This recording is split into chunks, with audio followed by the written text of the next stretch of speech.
Hey guys, Pegwarmer here. Today I'm going to be taking a look at G.I. Joe Classified Series Duke. Duke is number 4 in the series, but is the 5th figure in the line. In this video, we'll be taking a look at both the original release of Duke as well as the recently released Redeco. We'll also look at his accessories, compare the Redeco to the original, and compare him to other 6-inch figures. Both the original and the Redeco have identical packaging, and we've got the unique artwork on the front, which continues onto the side. I really like the comic book cartoon look to Duke's artwork.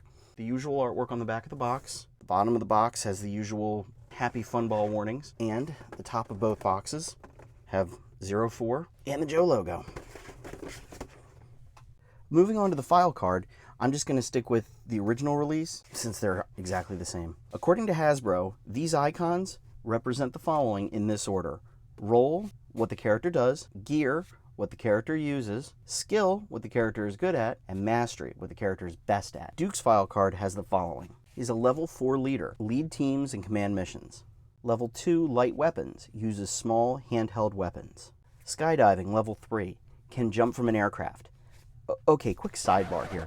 I just want to interject. We're on the skill part, which is, quote, what the character is good at.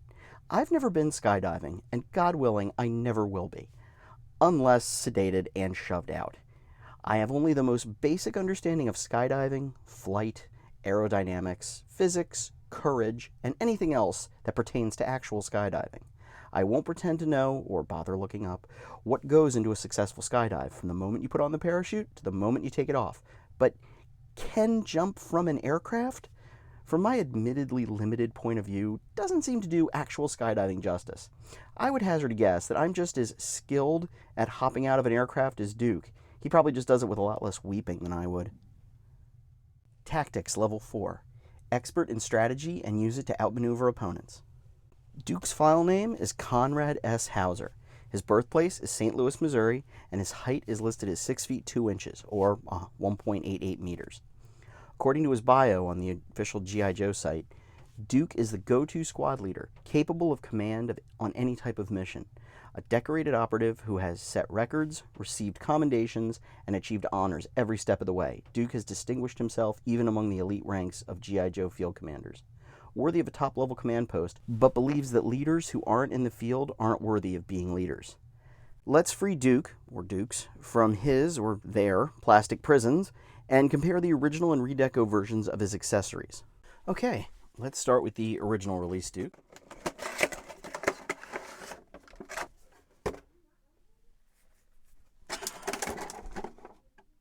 Alright, now we'll grab the Redeco.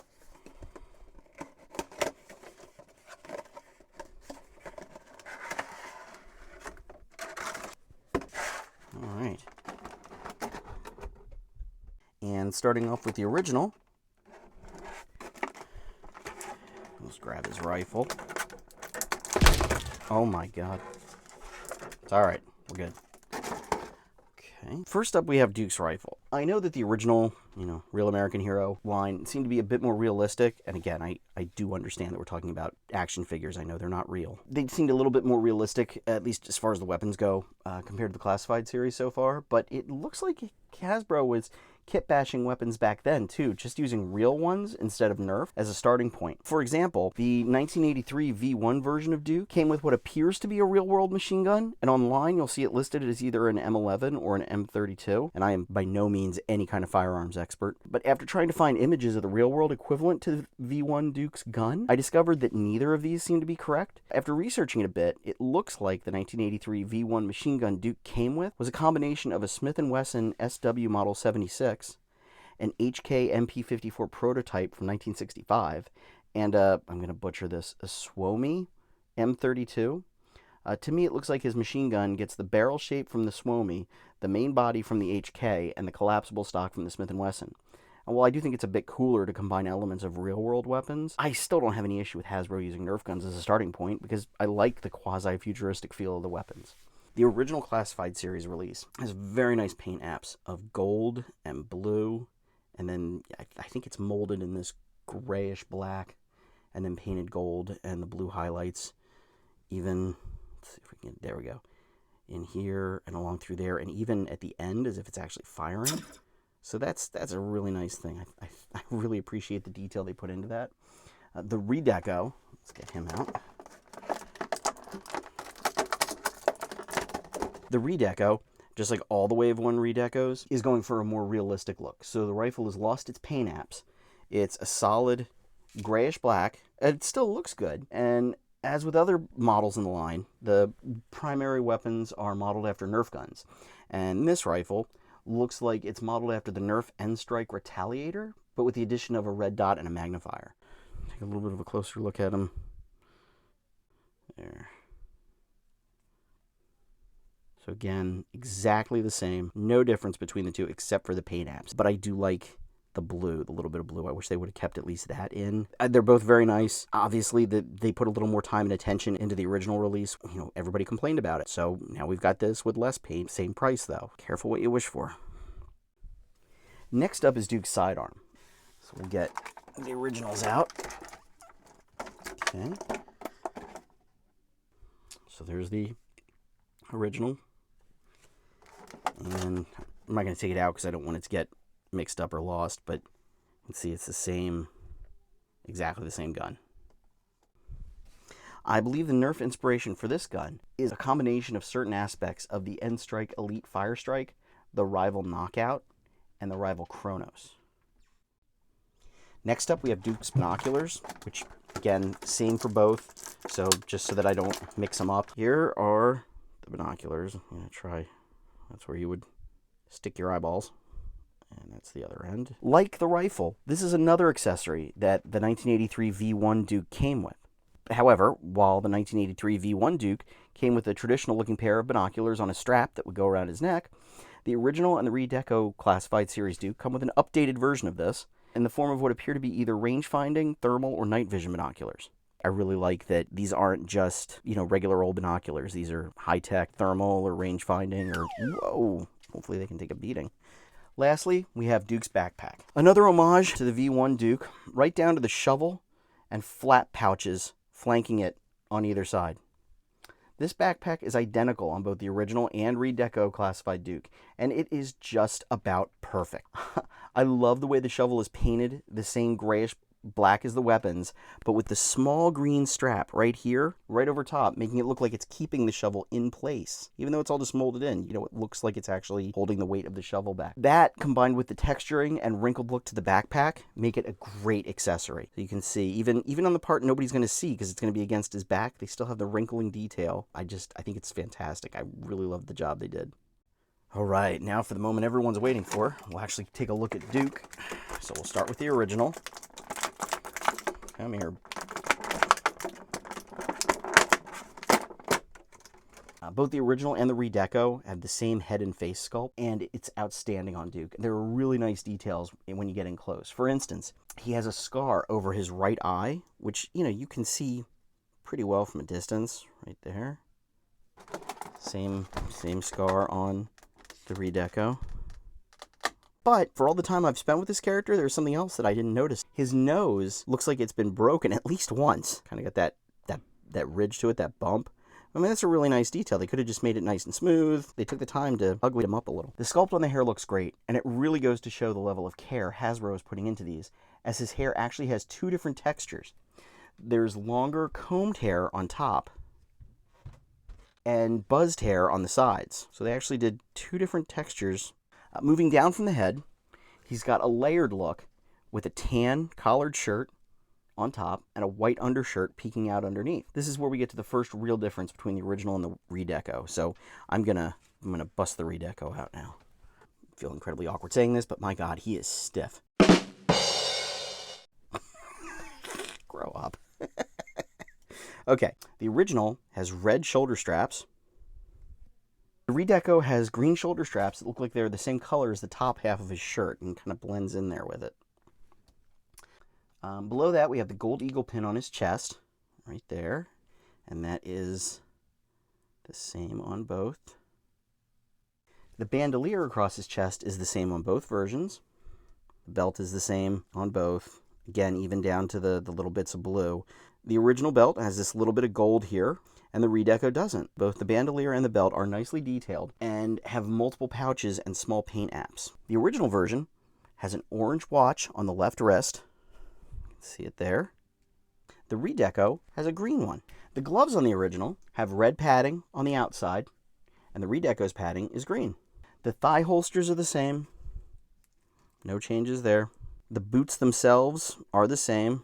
No changes there. The original has knee and shin guards that are gold, gray, and blue. Okay, you can see it's got some damage to them, which is pretty cool. And the Redeco has the same equipment, but like the rifle, has less paint, going instead with just green and gray. It's still the same mold. You can see the line there that was painted blue on the original. Same thing down here. You can see the line. It's got the same battle damage. Moving on to articulation. It's the same for both, so we're going to just look at the original. His head is on a ball joint and another ball joint down in the neck, so his head can look down, but then his whole neck can look down. So he can look up and down very well. He's got butterfly joints in the shoulders, and they go back a decent amount and forward okay, but not as much as I'd like. His arms rotate 360 with no problem, and unlike Destro, his arms hang at his sides pretty well. For a character like this, that's excellent because you can get him in a decent pose for standing at attention. His arms go out to 90 degrees. He has a bicep swivel and double jointed elbows that go well past 90. His left wrist hinges up and down, and his right hinges side to side. Not terrible, but not ideal. I would have preferred, like on Snake Eyes, for them both to be up and down hinges. Like the other figures in the line so far, both of his legs drop down and can go all the way out. He's got a double jointed knee that goes well past 90, and that's for both. He's got a thigh swivel, a boot swivel, which is hidden really nicely behind his shin guards, and of course feet that can point up, point down, and rocker ankles that go side to side. So my first comparison is going to be the original with the Redeco. The Redeco does what it's set out to do. It looks less gimmicky and less toyish with more realistic real-world colors. For one, I like kind of the flair that the original had, but I'm sure that I'll stick with the Redeco for posing purposes just because it's, newer, so it's got to be more fun, right? So here's Duke, along with Destro, Snake Eyes, Roadblock, and my custom Quick Kick. So let's see what else we can compare him to. Here he is, next to the Mafex Robocop and facing off against Ed 209. He's about the same size. Now the Ed 209 is a 7-inch scale NECA, but the Mafex is 6-inch scale, and I like that the Ed 209 is a 7-inch scale instead of a 6-inch scale because I feel like it should be much larger and much more imposing as long as there aren't stairs involved. So there they are. Let's see what else we got. And now we've got Duke with Darth Vader, K2SO, pre-Beskar Mando hiding out back there, a Rebel Snowtrooper, everybody's favorite Greedo, and R2-D2. Again, scales very well with Star Wars. He's smaller than both K2SO and Darth Vader, which he should be. He looks like he's a bit taller than Mando, about the same height as the Rebel Trooper, a little bit taller than Greedo, and this wouldn't look too out of place, just following him along. Scales very well with Star Wars Black Series, so let's see what else we got. Okay, and now here we have him with some Marvel Legends. We got Bro Thor, Worthy Cap, Doctor Doom, Bone Crusher, Skull Crusher, I don't know, he looks good, and Thanos. Scaling really well. Next to a typical Marvel Legend, Captain America. Features are sort of the same, like the heads are the same size, the bodies seem to be the same size, scales really well. So this G.I. Joe line will go great with your Star Wars Black Series, your Marvel Legends. So here we have Vincent and Maximilian from the Black Hole. Now they're Diamond Select, they're 7-inch scale, but considering that these exist in the same plane of reality as I do, I cannot complain. I mean, if they come out with a humanoid, oh my god, forget it, I'm done. That's it, you can't do any better, at least for me. So let's get to the next part and everybody's favorite. I don't know if it's everybody's favorite. There's 29 subscribers. I mean, everybody's favorite. My favorite part. Here's Duke on the Star Wars Black Series speeder bike. You can see he fits on there well, holds on to everything nicely. Still looking forward. That looks pretty good to me. Let's see what else we got. Here's Duke in Luke's Land Speeder. Now this one is not as good a fit, I don't think, much like with Roadblock. I can kind of get him in there in the driver's seat, and getting the canopy on doesn't really like that very much, but if I take it off, he does fit in there a bit better. You can see you can get his hand on the steering wheel, his other hand on the shifter. It looks a little crammed in there, but with the canopy on, it kind of ruins that. Now let's see how he does on the passenger side. The passenger side, he works a lot better, at least in the initial placement. Now let's see what the canopy does. Yeah, again, the canopy's making him kind of lean in a little bit, you know, crowds over onto the other side, so not a great fit. Here's Duke on Squirrel Girl's moped. Scale looks great. Wasn't too worried about this one. New heat scale really well with Marvel Legends vehicles, so should you want this as an option, you certainly have it. Here's Duke in Professor X's hover chair. I think it's a great fit. It scales really, really well. He's in there, he's got the blanket, arms sit nicely. I mean, this scales very, very well. I could see this being a nice vehicle for Cobra Commander to ride around in, or Serpentor. Here's Duke in the NECA Aliens Power Loader armor, and it looks great. It's not 100% perfect because it is a 7-inch scale, so can't quite get that buckled, but the rest of him fits in pretty well. It'll still pose, and he's got the flexibility that you can, you know, move the arms around and whatnot, and then you just kind of have to repose his hands to make it look like they're near the sticks. But other than that, you know, looks fine. Let's see what else we got. Here we have Duke in a 1/10 scale radio-controlled tank. There you can see him. You know, he does fit in there pretty well. I did have to do a fair bit of dremeling on the inside to kind of get him to fit, but I did it in such a way that you can still hook the battery up and put the battery cover back on. It still works, it's still functional. So that scales pretty well, and we know he can sit in it. Let's take him out. And here he is out of the vehicle, and you can see he scales up really well standing next to it or behind it, kind of taking cover maybe during a firefight. Get some nice action poses with that. It really does add a nice flavor to everything. Let me see what else I got. Here he is in a 1/10 scaled RC Jeep. The scaling seems to be about perfect. I did Dremel out a hole in the bottom, but he doesn't really need it. I did it mostly for guys like Roadblock or Destro, some of the ones that are a little bit taller. Seems to scale pretty well with that. That works really, really well for the whole line, not just for Duke. This one's one of my favorites. This is a 1/12 scale Defender. Had to do a bit of dremeling, but you can see it's not 100% accurate like you'd think it would be because they're both 1/12 scale. I guess everybody's got a different yardstick that they use to measure because he seems a little squished in there, but that's really if you focus on it too much. If you kind of just take it for what it is in the background, I think he looks fine. My final thoughts on Duke are that he is, once again, another fantastic figure in the G.I. Joe Classified line. He has great articulation, comes with nice accessories, and looks awesome. I've spent more time with the original release Duke figure than any of my other Joes because he's the one I use as a measuring stick when trying to customize, in my case Dremel the shit out of, various vehicles that I've purchased with the hopes that they sort of scale well. Or, as Dis Thunder over on Fwoosh so eloquently put it, making vehicles for a scale that hates them. Duke is an obvious must-have, but the real question is, which version to get? Personally, I'm probably going to switch to the Redeco version for photography and posing, simply because the rest of the line is coming in more muted colors than the original release of Wave 1 did, and I'd like for them to all look consistent with each other. Don't get me wrong, the original release is excellent as well, and you won't be disappointed with whichever version you decide to get for your collection. Thanks so much for watching. If you like this video and want to see more, please like and subscribe. It will really help my channel grow and would mean a lot to me. I'll see you real soon in the next one.